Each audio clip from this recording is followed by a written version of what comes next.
ಕೋಲಾರದ ಪ್ರಚಾರದ ಅಖಾಡಕ್ಕೆ ಸಿದ್ದರಾಮಯ್ಯನವರು ಇವತ್ತು ಧುಮುಕಿದ್ದಾರೆ. ಕುರುಡು ಮಲೆಗೆ ಸಿದ್ದರಾಮಯ್ಯನವರು ಬಂದಿದ್ದಾರೆ. ಆ ಮೂಲಕ ಕಾಂಗ್ರೆಸ್ನ ಅಭ್ಯರ್ಥಿ ಗೌತಮ್ ಅವರ ಪರವಾಗಿ ಪ್ರಚಾರವನ್ನ ಮಾಡ್ತಾರೆ ಮಾನ್ಯ ಮುಖ್ಯಮಂತ್ರಿ ಸಿದ್ದರಾಮಯ್ಯ. ಕೋಲಾರದ ಕುರುಡುಮಲೆಯಲ್ಲಿ ಕಾಂಗ್ರೆಸ್ ಕಹಳೆಯನ್ನ ಮೊಳಗಿಸಿದೆ. ಕುರುಡುಮಲೆ ದೇಗುಲಕ್ಕೆ ಸಿಎಂ ಸಿದ್ದರಾಮಯ್ಯ ಆಗಮಿಸಿದ್ದಾರೆ. ಸಿದ್ದರಾಮಯ್ಯನವರಿಗೆ ಕಾಂಗ್ರೆಸ್ನ ಹಲವು ನಾಯಕರುಗಳು ಸಾಥ್ ಕೊಟ್ಟಿದ್ದಾರೆ. ಆದರೆ ದೇಗುಲದ ಬಳಿ ಕಾಣಿಸಿಕೊಳ್ಳಿಲ್ಲ KH ಮುನಿಯಪ್ಪನವರು. ಮುನಿಯಪ್ಪ ಪುತ್ರಿ ರೂಪಕಲಾ ಕೂಡ ನಾಪತ್ತೆಯಾಗಿದ್ದಾರೆ. ಕಾಂಗ್ರೆಸ್ನಲ್ಲಿ ಈ ಕೋಲಾರದ ಬಂಡಾಯದ ಮುನಿಸುವುದು ಮುಂದುವರೆದಿದೆ. ಕೋಲಾರದಲ್ಲಿ ಯಾವಾಗ ತಮ್ಮ ಅಳಿಯ ಚಿಕ್ಕಪೆದ್ದಣ್ಣಗೆ ಟಿಕೆಟ್ ಸಿಗಲಿಲ್ಲ, ಮುನಿಯಪ್ಪ ಮುನಿಸಿಕೊಂಡಿದ್ರು. ಇವತ್ತಿನ ಮೀಟಿಂಗ್ಗೆ ಬರ್ತಾರೆ ಅನ್ನೋದ್ರ ಬಗ್ಗೆ ಒಂದು ಕುತೂಹಲ ಇದೆ. ಮೀಟಿಂಗ್ ಮತ್ತು ಪ್ರಚಾರ ಆರಂಭ ಆಗೋದಕ್ಕಿಂತ ಮುಂಚೆ ಸಿದ್ದರಾಮಯ್ಯನವರು ಇವತ್ತು ಕೋಲಾರದ ಕುರುಡುಮಲೆಗೆ ಬಂದಿದ್ರು. ಕುರುಡುಮಲೆಗೆ ಬಂದು ಪೂಜೆಯೆಲ್ಲ ಆಗತ್ತೆ. ಕಾಂಗ್ರೆಸ್ನ ನಾಯಕರುಗಳವರಿಗೆ ಸಾಥ್ ಕೊಡ್ತಾರೆ. DK ಶಿವಕುಮಾರ್ ಕೂಡ ಇದ್ರು, ಸ್ಥಳೀಯ ಮುಖಂಡರು ಕೂಡ ಇದ್ರು.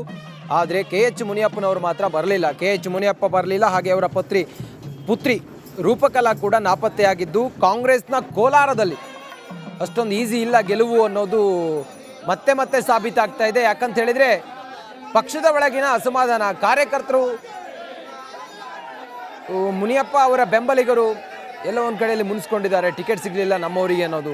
ರಮೇಶ್ ಕುಮಾರ್ ಅವರ ಬಣ ಹನುಮಂತಯ್ಯ ಅವರಿಗೆ ಟಿಕೆಟ್ ಕೊಡಬೇಕು ಅಂತ ಹೇಳಿತ್ತು.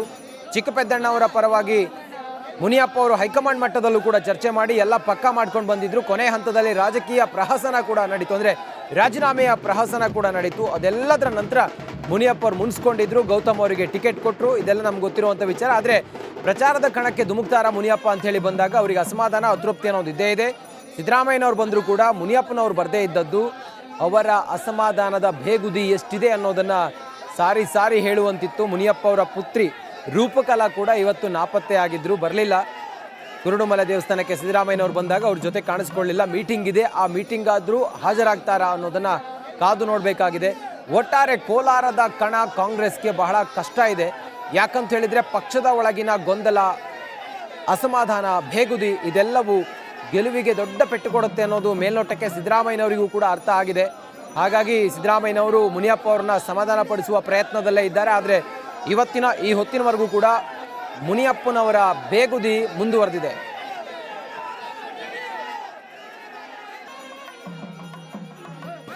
ಸರ್, ಏನು ಗೊಂದಲ ಇಲ್ವಾ ಸರ್? ಈಗ ಹಾಗಿದ್ರೆ ಯಾವ ಗೊಂದಲನೂ ಇಲ್ಲ.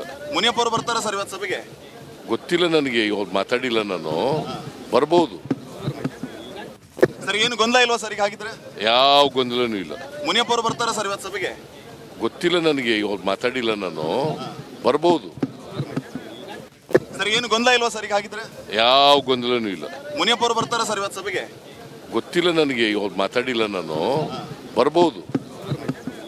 ಸರ್, ಮುನಿಯಪ್ಪ ಅವರು ಬರ್ತಾರ ಇವತ್ತಿನ ಕಾರ್ಯಕ್ರಮಕ್ಕೆ? ಇಲ್ಲ, ಅದು ನನಗೆ ಗೊತ್ತಿಲ್ಲ. ಅದು ಜಿಲ್ಲಾ ಕಾಂಗ್ರೆಸ್ ಅಧ್ಯಕ್ಷನ ಕೇಳಬೇಕು. ಅವ್ರು ಮಾಹಿತಿ ಕೊಟ್ಟಿದ್ದಾರಾ ಇಲ್ವಾ ಏನು ಅನ್ನೋದು ಗೊತ್ತಾಗಬೇಕು. ಅವ್ರನ್ನೇ ಕೇಳಬೇಕು. ಅದನ್ನು 100% ನನಗೆ ಗೊತ್ತಿಲ್ಲ ಮ್ಯಾಟ್ರು. ನಾನು ಯಾರ ಹತ್ರನೂ ಅವ್ರ ಬಗ್ಗೆ ಮಾತಾಡೋದಿಲ್ಲ. ನಾನು ಯಾರ ಹತ್ರನೂ ಅವ್ರ ಬಗ್ಗೆ ತಿಳ್ಕೊಳ್ಳೋಕ್ಕೂ ಹೋಗೋದಿಲ್ಲ ನಾನು. ಸರ್, ಮುನಿಯಪ್ಪ ಅವರು ಬರ್ತಾರ ಇವತ್ತಿನ ಕಾರ್ಯಕ್ರಮಕ್ಕೆ? ಇಲ್ಲ, ಅದು ನನಗೆ ಗೊತ್ತಿಲ್ಲ. ಅದು ಜಿಲ್ಲಾ ಕಾಂಗ್ರೆಸ್ ಅಧ್ಯಕ್ಷನ ಕೇಳಬೇಕು. ಅವ್ರು ಮಾಹಿತಿ ಕೊಟ್ಟಿದ್ದಾರಾ ಇಲ್ವಾ ಏನು ಅನ್ನೋದು ಗೊತ್ತಾಗಬೇಕು. ಅವ್ರನ್ನೇ ಕೇಳಬೇಕು. ಅದನ್ನು 100% ನನಗೆ ಗೊತ್ತಿಲ್ಲ ಮ್ಯಾಟ್ರು. ನಾನು ಯಾರ ಹತ್ರನೂ ಅವ್ರ ಬಗ್ಗೆ ಮಾತಾಡೋದಿಲ್ಲ. ನಾನು ಯಾರ ಹತ್ರನೂ ಅವ್ರ ಬಗ್ಗೆ ತಿಳ್ಕೊಳ್ಳೋಕ್ಕೂ ಹೋಗೋದಿಲ್ಲ ನಾನು. ಸರ್, ಮುನಿಯಪ್ಪ ಅವರು ಬರ್ತಾರ ಇವತ್ತಿನ ಕಾರ್ಯಕ್ರಮಕ್ಕೆ? ಇಲ್ಲ, ಅದು ನನಗೆ ಗೊತ್ತಿಲ್ಲ. ಅದು ಜಿಲ್ಲಾ ಕಾಂಗ್ರೆಸ್ ಅಧ್ಯಕ್ಷನ ಕೇಳಬೇಕು. ಅವ್ರು ಮಾಹಿತಿ ಕೊಟ್ಟಿದ್ದಾರಾ ಇಲ್ವಾ ಏನು ಅನ್ನೋದು ಗೊತ್ತಾಗಬೇಕು. ಅವ್ರನ್ನೇ ಕೇಳಬೇಕು. ಅದನ್ನು 100% ನನಗೆ ಗೊತ್ತಿಲ್ಲ ಮ್ಯಾಟ್ರು. ನಾನು ಯಾರ ಹತ್ರನೂ ಅವ್ರ ಬಗ್ಗೆ ಮಾತಾಡೋದಿಲ್ಲ. ನಾನು ಯಾರ ಹತ್ರನೂ ಅವ್ರ ಬಗ್ಗೆ ತಿಳ್ಕೊಳ್ಳೋಕ್ಕೂ ಹೋಗೋದಿಲ್ಲ ನಾನು. ಸರ್, ಮುನಿಯಪ್ಪ ಅವರು ಬರ್ತಾರ ಇವತ್ತಿನ ಕಾರ್ಯಕ್ರಮಕ್ಕೆ? ಇಲ್ಲ, ಅದು ನನಗೆ ಗೊತ್ತಿಲ್ಲ. ಅದು ಜಿಲ್ಲಾ ಕಾಂಗ್ರೆಸ್ ಅಧ್ಯಕ್ಷನ ಕೇಳಬೇಕು. ಅವ್ರು ಮಾಹಿತಿ ಕೊಟ್ಟಿದ್ದಾರಾ ಇಲ್ವಾ ಏನು ಅನ್ನೋದು ಗೊತ್ತಾಗಬೇಕು.